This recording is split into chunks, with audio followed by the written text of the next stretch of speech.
G'day.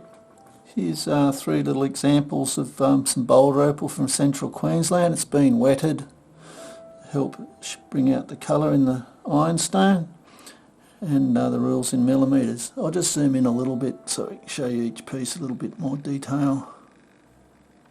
Okay, this first piece, cut that off there,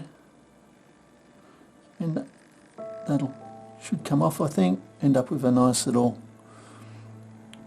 blue-green stone there. Down here, this end, picture stone. There's not much else in it. This piece, I have to follow the veins. One going around here, comes back up. Then there's another eye of colour there. You can see it coming around, popping out here, and then there's red